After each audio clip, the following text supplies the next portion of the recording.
Hi everyone, welcome to Lola's Frugal Life. This is episode number 196, and this is my weekly meal planning episode. So please stick around for a few quick words from our sponsor, and we'll get right into the show. Hi everyone, welcome back to my weekly meal plan. If you're new here, each week I just share with you guys what is on my meal plan for the upcoming week for my family. I just pretty much plan dinners. I don't really plan for breakfast or lunch. This meal plan starts on Saturdays. It comes out every Wednesday. That way, if you were going to follow any of it or make any of these recipes, you'd have enough time to get your grocery list together. The reason I do this meal planning as part of a frugal podcast is that I think meal planning is really important for saving money on groceries, wasting less food, and it also just makes your life a lot easier knowing what you're going to have each night during the week.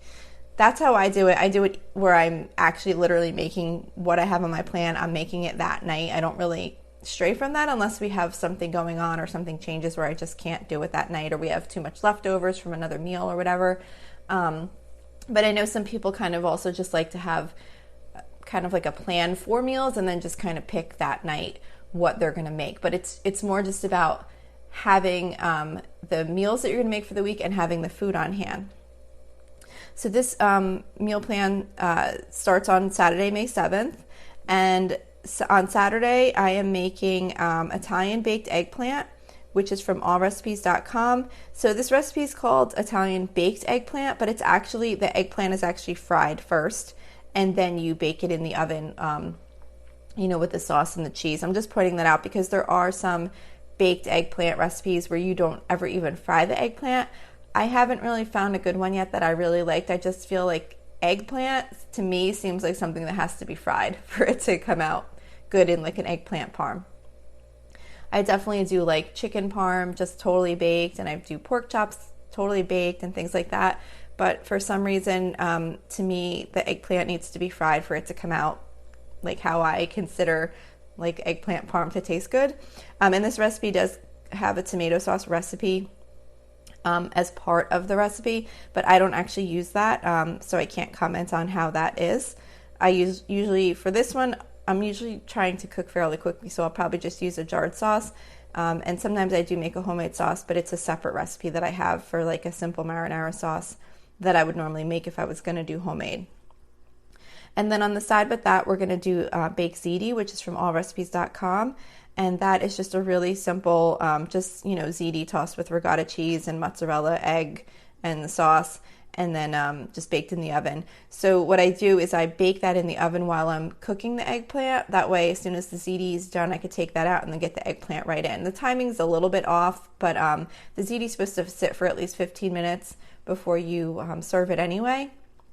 And the eggplant, I think, cooks for like about, a half hour or so in the oven just to kind of melt everything together. So that is Saturday. Sunday, I actually don't have a meal planned because we're going to be ordering in.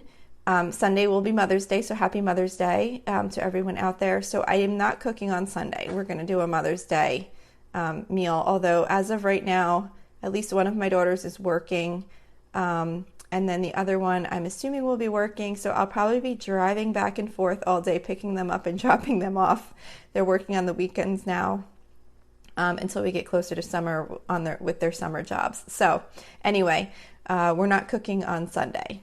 So Monday is our hamburger night. We do hamburgers every other Monday. So I don't really have a recipe for the hamburgers. I just get ground beef and make it into hamburger patties. Sometimes I'll put some of the McCormick hamburger seasoning on it, which is really good, but sometimes I just go real basic and I literally just cook the hamburger patties. And that's it. Like I just cook them into patties, fry them up, put them on a plate, and that's done. And then I'm also making with that homemade black bean veggie burgers, which is also from allrecipes.com. And this is for my daughter. One of my daughters doesn't eat meat. Well, she eats fish. She's a pescatarian. I always say on here she's a vegetarian, but she's really a pescatarian. So she doesn't eat the hamburgers. So I make these black bean veggie burgers for her sometimes when we're making hamburgers.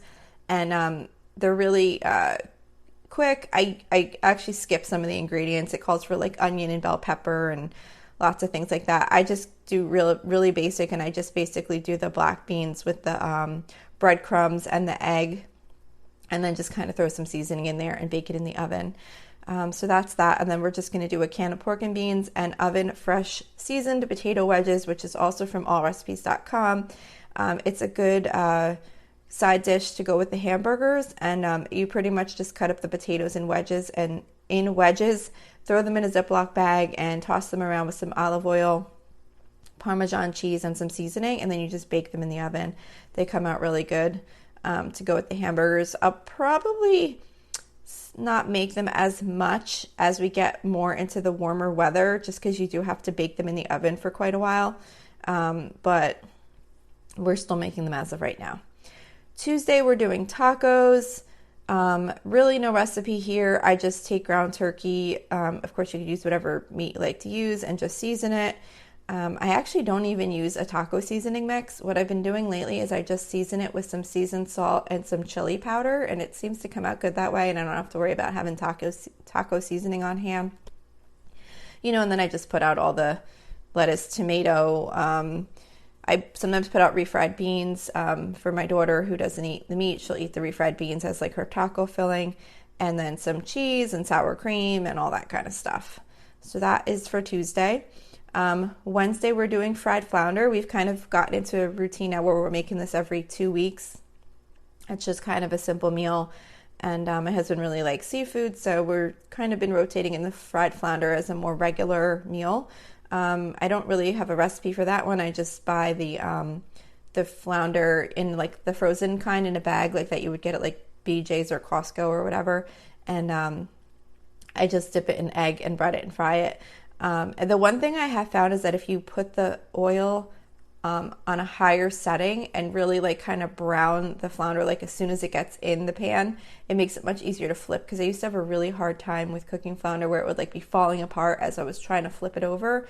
But if you kind of just like get the oil a little bit hotter, it seems to make it easier to flip it over without it like coming apart. And then on the side with that, we're going to do 5-ingredient instant pot mac and cheese, which is from foodnetwork.com. And that is a quick instant pot mac and cheese where you literally just put 4 cups of water, 4 cups of elbows in the Instant Pot, put it on the 4-minute setting, and when it's done, you add a can of evaporated milk and cheddar cheese and mix it together, and that's it. You have mac and cheese. So if you have an Instant Pot, that's a really quick, easy mac and cheese recipe. And then I'm just going to do like a bag of frozen vegetables on the side, maybe some kind of steam fresh type vegetable or something like that. I usually always keep on hand in the freezer.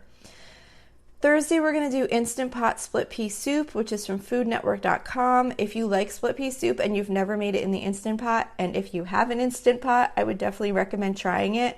If you've made split pea soup on the stovetop before, it takes forever for the beans to cook.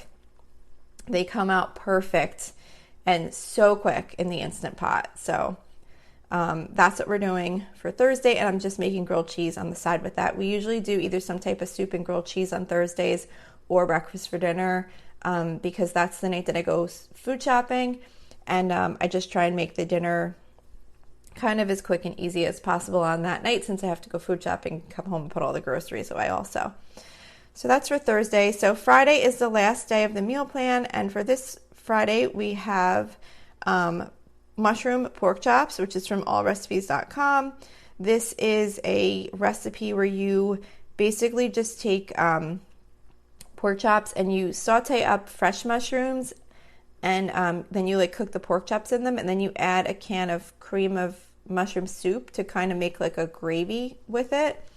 And then I usually just serve that with buttered egg noodles, and I'm going to also do air fryer Brussels sprouts, which are from allrecipes.com. The Brussels sprouts come out really good in the air fryer if you haven't made that before, and if you have an air fryer. If you don't, you could just obviously just roast them in the oven.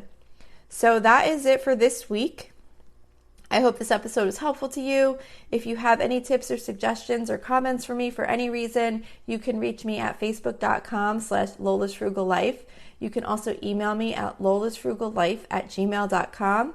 If you enjoy this show and you haven't subscribed yet, please subscribe.